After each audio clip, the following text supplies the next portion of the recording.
American, I watched in horror as innocent Afghan citizens fell from airplanes, crawled through sewage, and threw their infants over barbed wire fences attempting to escape following the Biden administration's surrender to the Taliban in August 2021.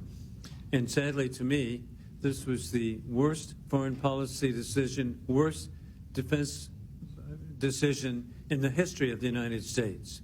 And the consequence we see today with the invitation to mass slaughter around the world. With that in mind, this example of appeasement was a devastating preview of the administration's foreign policy as we now see Iranian terrorist puppets fully empowered as war criminal Putin saw weakness and mercilessly launched his full-scale invasion of Ukraine, and as the Chinese Communist Party dictatorship threatens the wonderful and free people of Taiwan.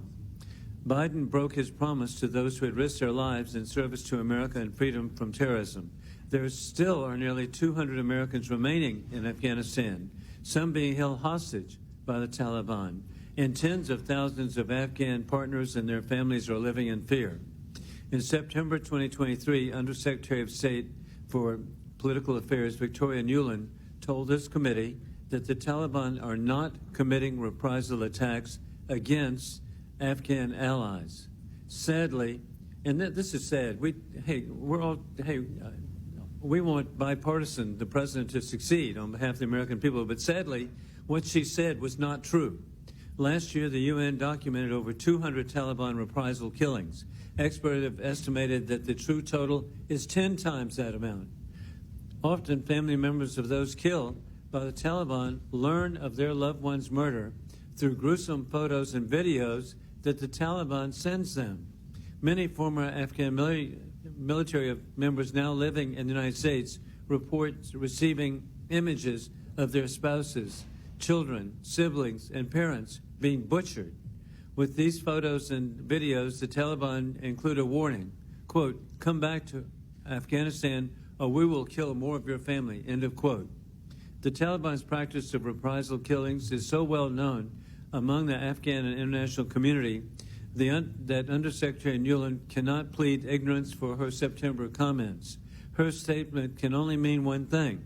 The administration is attempting to whitewash the Taliban malign actions in order to make their deadly withdrawal from Afghanistan look less disastrous and the Taliban less wicked. We know how the administration attempted to downplay the chaos of the U.S. withdrawal from Afghanistan when 13 U.S. service members were murdered.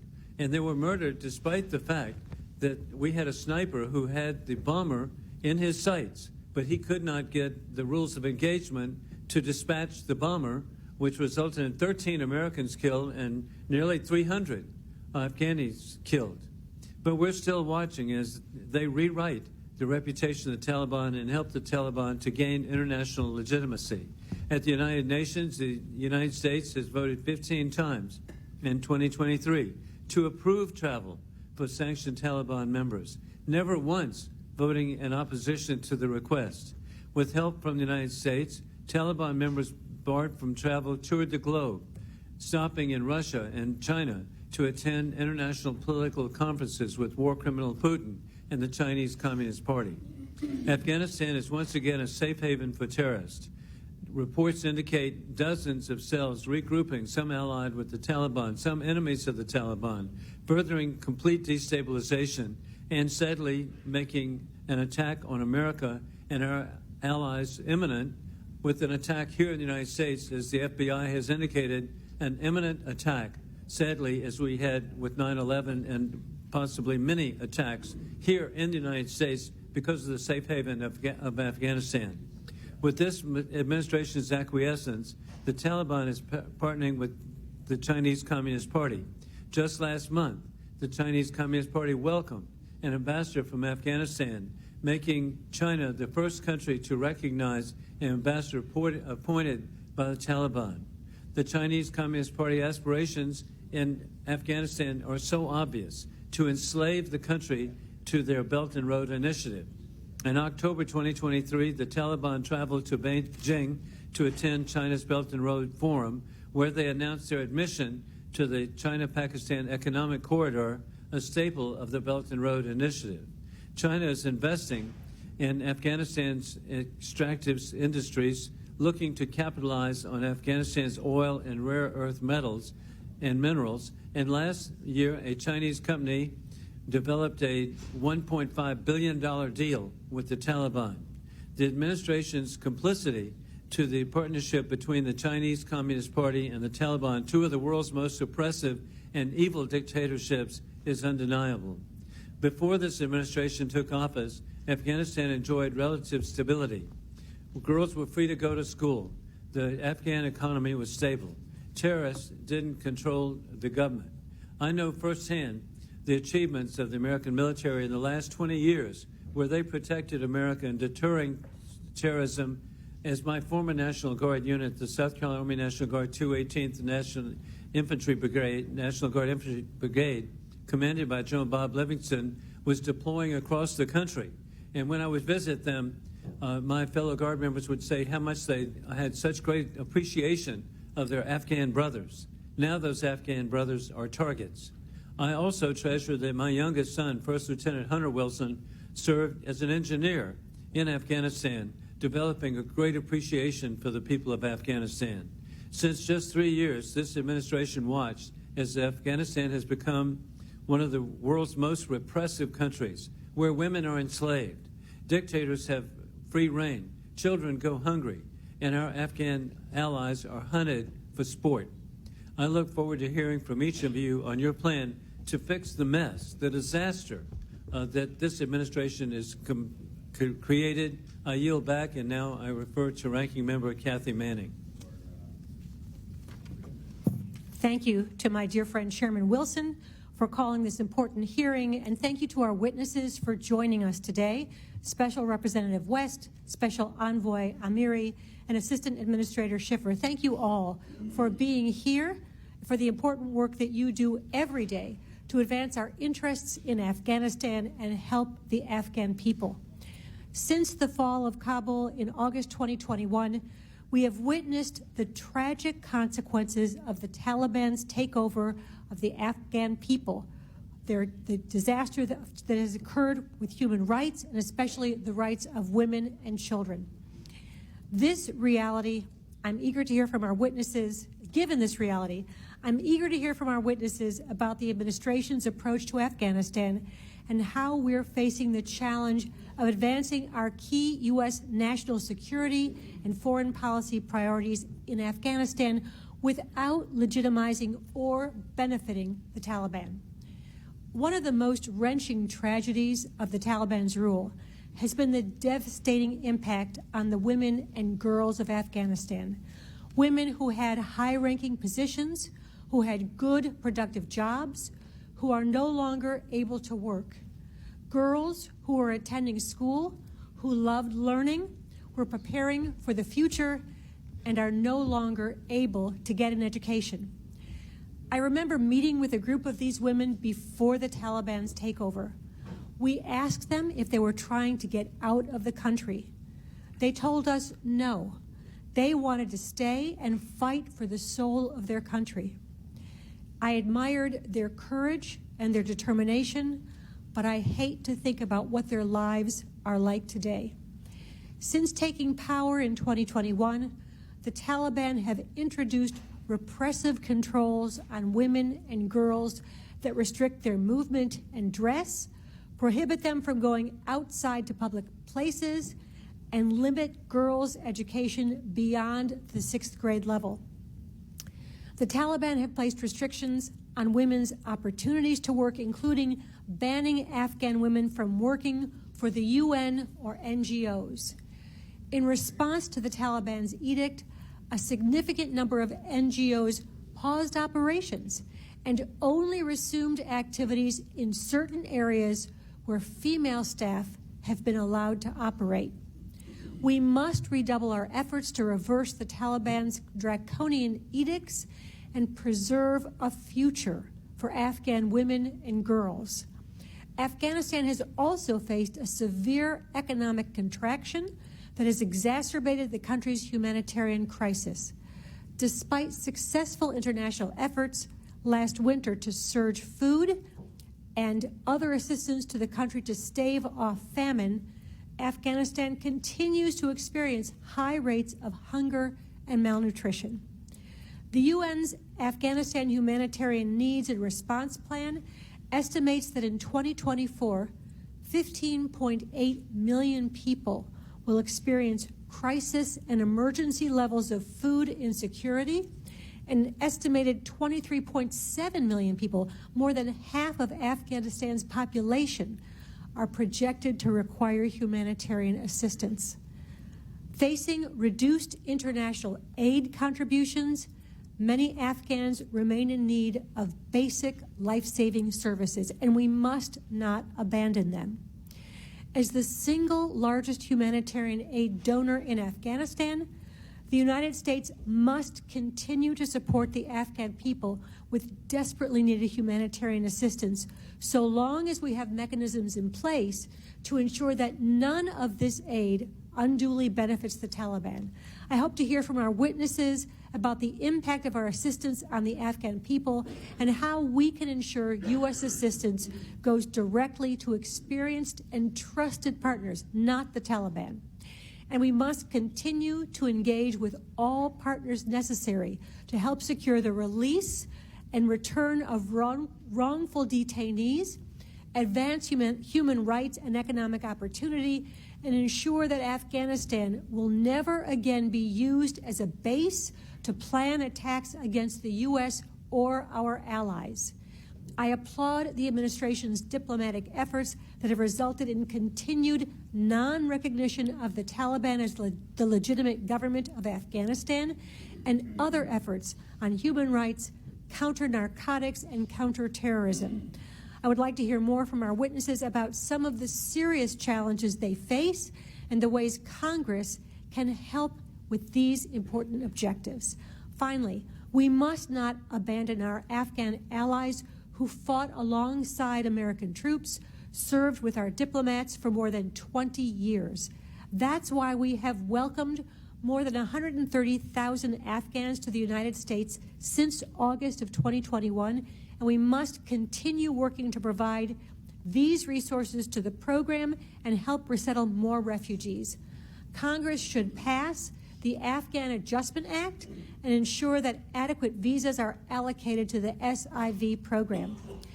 Afghans face a brutal reality under the rule of the Taliban, but I hope that both this hearing and our collective efforts show that we have not and will never forget them. We must provide vital humanitarian assistance, increase our diplomatic efforts, and continue working to help advance our interests and improve the well-being, rights, and security of the Afghan people. Thank you, and I yield back. Thank you very much, Ranking Member Kathy Manning. And indeed, your statements indicate it's bipartisan, our hopes for the people of Afghanistan, and we want to work together and work with the administration for the people of Afghanistan. We're really grateful that we now recognize the Chairman of the full committee, Chairman Mike McCall of Texas, for an opening statement. And I particularly appreciate Chairman Mike McCall's passion for exposing the worldwide threat of the Chinese Communist Party dictatorship. Chairman McCall. Thank you, Mr. Chairman. I appreciate your leadership in holding this hearing as well. I first request unanimous consent to have a statement from David Kramer, the Executive Director at the George W. Bush Presidential Center, entered into the record. Without objection, so ordered. Thank you. Following the U.S. withdrawal, Afghanistan is no better off today than when the United States first entered. After 20 years of blood and treasure, any progress made has been erased. This administration's deadly and chaotic withdrawal was ill-conceived from the very start. There were no plans to ensure enduring peace or to support the Afghan people.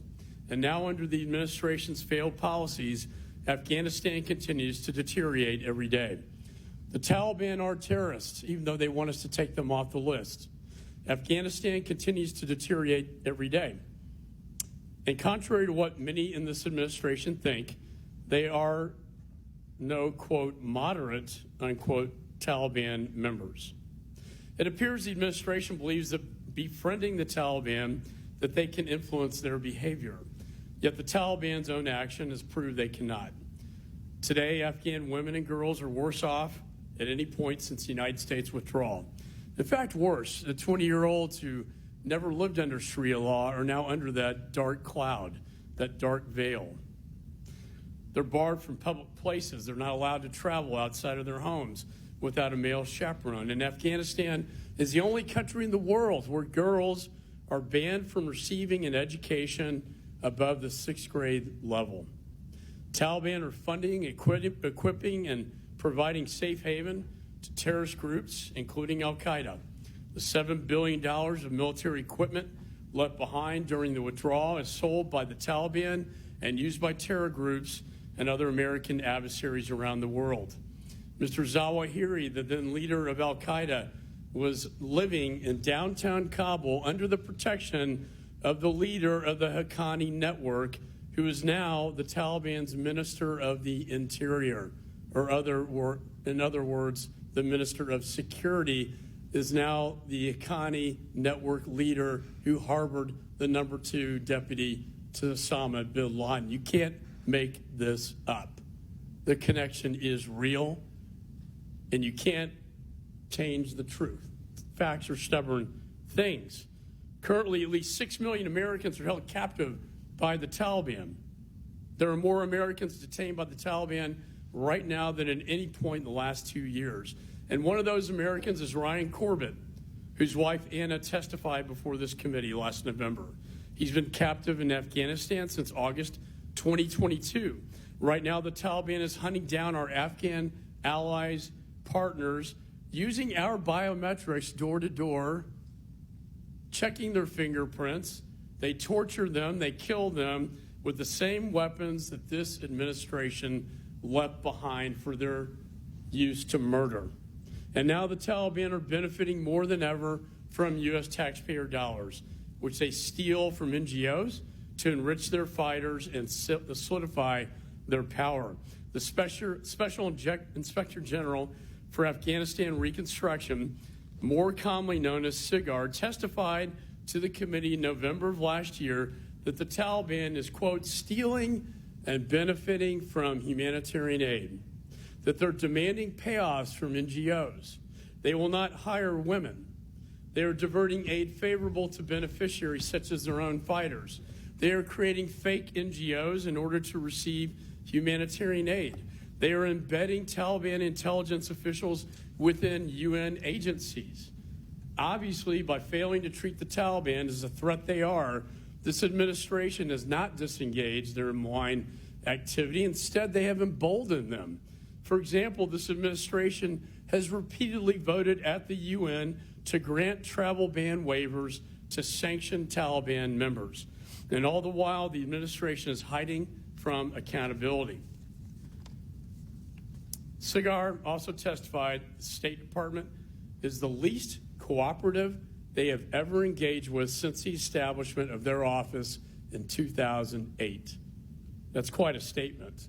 And according to SIGAR, the State Department has failed to respond to at least 30 outstanding requests for information. Some of those have been pending for over a year. This is simply unacceptable. It's time for the administration to reevaluate their policy priorities, which have clearly achieved so little in Afghanistan. They need to focus on developing a strategy that will ensure the U.S. is not supporting the Taliban, but rather innocent Afghans. Anything less than a failure of American leadership. We want to help the people of Afghanistan. Half of them are at the poverty level, starving, but we don't want to fund the Taliban either. And it's the job of this committee to provide the oversight to ensure, and SIGAR as well, to ensure that this does not happen in the future. And let me just say, with respect to the chairman's words, the saddest thing is the women left behind under the veiled dark cloud of Sharia law, but also the fact that guess who's in Afghanistan today? China. They're exploiting the rare earth minerals, and I wouldn't be surprised if one day we woke up and guess who's going to take over Bagram Air Base? That was a crown jewel of our ISR capability for that region that we turned over to the Taliban. I wouldn't be surprised, Mr. Chairman, if one day we woke up and we find the CCP operating that precious jewel that we had in Afghanistan, Bagram Air Base. And with that, I yield.